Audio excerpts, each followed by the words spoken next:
Makinig ka sa sasabihin ko, ha? Makinig ka.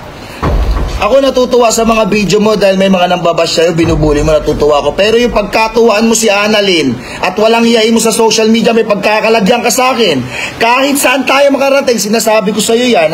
Galit na galit si Mr. Joban Official sa kanilang live kay Kuya Dick's Vlog kung saan dumaan po sa news feeds ni Sherwina ang isang photos na ito na tila baga hindi naman talaga makatarungan na i-bash mo or ibuli ang isang babae no ng ganito sa social media. Kahit sabihin na natin na si Annalyn po ay maituturing na public figure, pero yung kanyang kasing ginawa ay talaga namang hindi makatarungan katulad pero nito. Ito, kahit pangit si Annalyn, nire-respeto ko naman yung pagiging pangit niya. Diba? Eh, hindi nyo ako masisisi, ganun yung first impression sa kanya eh. Diba? Pero kahit paano, kasi Nang pinanood ko ang ilan sa mga live videos nitong si JC Vergara na isa sa mga number 1 at top na talagang nagbibigay ng bad comments towards Miss Annalyn ay talaga namang ikakainis dahil parang ang laman ng kanyang vlog ay para po husgahan, para po laitin ang isang Annalyn. Kaya naman hindi na rin nakapagpigil itong si Kuya Joban Official para po talagang ipakita yung kanyang pangil at yung kanyang galit dito po sa lalaking ito. Panoorin pa natin ito. Oh, sino nag-post na ito? Kakasuhan ko to. Uubusin ko lahat ng pera ko, makulong ka lang, litsi ka, lintik ka. Hindi na ako positive. Seryoso at galit na galit nga itong si Kuya Joban at meron naman talaga siyang katwiran para magalit dahil well in fact kung tutuusin wala naman talagang ginagawa si Annalyn dito kay JC Vergara para lait-laitin niya ng ganun at hindi lang yun, napaka-defamatory ng mga sinabi niya. Panoorin pa natin. Makinig ka sa sasabihin ko, ha? Makinig ka. Ako natutuwa sa mga video mo dahil may mga nambabash sa'yo, binubuli mo, natutuwa ko. Pero yung pagkatuwaan mo si Annalyn at walang hiyain mo sa social media, may pagkakalagyan ka sa akin. Kahit saan tayo makarating, sinasabi ko sa'yo yan, ha? Hindi ako nananakot. Sinasabi ko sa ito. Makinig ka, ha? Mali na yung ginagawa mo. Kung si Annalyn ay paglalaroan mo sa social media para umangat at sumikat ka, ako makakalaban mo, lintik ka.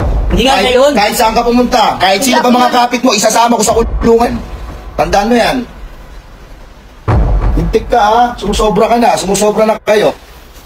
Huwag niyo akong hamunin, ha? Huwag niyo akong hamunin. Hindi ako yung kuya. Sigurado ka, hindi ikaw yung Hindi, ayaw ka mukha lang yun. Hindi magkaiba mukha. Ganun sa mukha. Inano yun, tawag dito yung inedit. Oo. Ano lang yun, edit. Hindi ako yun. Ganda-ganda ni Annalyn. Magkaiba mo mukha ko sa kanya. Tingnan nyo, sa sampulan ko talaga kayo, lintik kayo, ha? Ako natutuwa sa mga video mo, pinapanood ko. Binubuli ka ng mga tao. At ako'y natutuwa. Pero yung gaganyan, paglalaroan mo sa social media mo, naku, Diyos ko po. Ilara mo, at anak ko po, hindi mangingiliti sa akin yan. Tawag dito, ubusin ko lahat, makulong ka lang, tingnan mo, ha? Huwag yung paglalaroan si Annalyn sa social media, ha? Ba, hindi ako yung Intindihan niyo ako? sa mga hindi pa Lintik kayo, ha? Pinahayaan na nga kayo mag-content na mag-content na kung ano-ano. Tapos paglalaroan niyo pa sa social media. Ayun na, nagalit na si Kuya Joban. Nakakainis kasi, pinagbibigyan na nga ng mga ganun-ganon na walang kaparatangan sa social media, haka-haka. Pero yung paglalaroan na pagpo-post mo ng mga ganon, mali na yun. Sinasabi ko sa'yo yan, ha? Kaya pag nalaman ko, tinan mo, ha? Sigurado ka hindi ikaw yun? Hindi ako Kasi pag yun. nalaman ko na ikaw yun, uuwi ako ng Manila. Hindi na ako yun. Ano gagawin mo sa Manila? Ha? Anong gagawin mo? Papala ng warrant of arrest. Punta ko ng ano, ilalakad ko yun sa pinakamataas na tropa ko si General. Uwi na talaga ako sa Maynila. Ano gagawin mo sa Maynila? Siyempre tutulong. Hindi totoo, Okay, hindi ako hindi, nagbibiro. pinaprank ko lang sila. Hindi ako nagbibiro. Pag nalaman ko na ikaw yan. Yan ang dahilan. Bakit ka To Joban David Official ay hindi niya palalagpasin ang ilan sa mga defamatory na mga sinasabi at post. Sa kanyang statement sa live nga ni Kuya Dick ay talagang nanggagalaiti sa galit si Joban David Official dahil sa di kagandahang post nito patungkol kay Miss Annalyn. Kasi kahit naman talaga sino ay magagalit dahil hindi naman talaga makatarungan ang mga ganitong klase ng post. At hindi ko lang talaga maintindihan itong si JC kung ano ba talaga ang punot dulo at kinagagalit niya dito kay Annalyn at kay Joban. Well, in fact, hindi naman po nananakit or wala naman pong sinasaktang tao ang itong si Annalyn at si Jovan, at hindi ko alam baka nagsiselo siya dahil gusto niya si Dindo. Baka yun po ang punot dulo, kasi habang pinapanood ko yung ibang mga live niya, hindi talaga makatarungan yung mga panlalait at paninirang ginagawa niya. Dito po kay Annalyn at kay Jovan, sinasama niya pa si Lindo or si Mr. Dindo doon sa kanyang mga sinasabi. And I know na this is just like a type of cloud chaser kasi ang tawag dyan eh.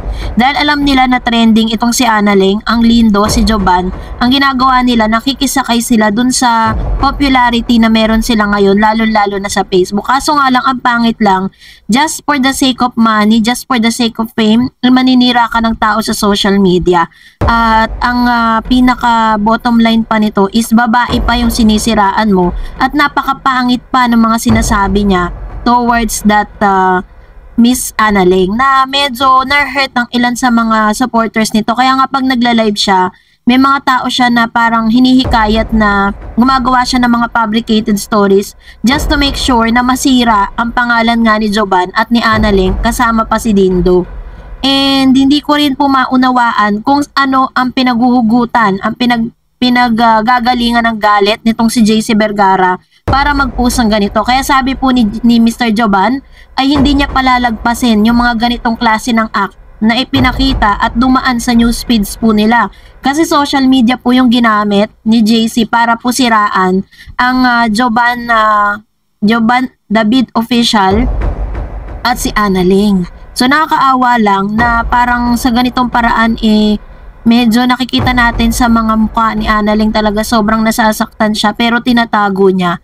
At sinabi nga ni Kuya Dick na nakita niya yung galit nitong si Jovan, na sinabi niya na siseryosohin at seryoso itong si Jovan dun sa kanyang sinasabi while sinasabi niya ito at yung statement niya towards JC.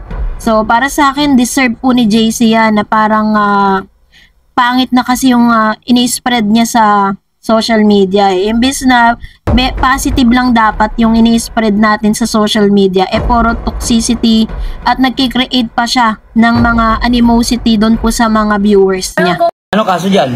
Libel nga, cyberbullying.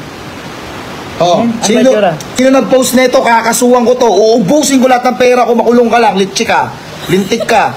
Tignan na positive. Ba't parang magkamukha sila? Ikaw ba yan? Hindi, ang layo naman. Malayo. Malayo ba? Malayo. Tingnan mo. Ano yan? Si Tekla yan eh. Ay, hindi ba siya yan? Hindi ako yan. Tsaka, ano lang tawag dito? Wala ko siya eh. Si Tekla to ba? Parang siya, no? Ang ganda-ganda ni Annalyn eh. Oh. Si Tekla. Ang ganda-ganda ni Annalyn, pakita mo yan. Kung nagustuhan mo ang video na ito, huwag mo kalimutang mag-like, mag-share at mag-subscribe, at i-follow mo na rin ang aking Facebook page, Dareds TV. And also, I have my TikTok account which is Dareds TV. Pwede nyo rin po akong i-follow doon. Thank you for watching guys. God bless everyone.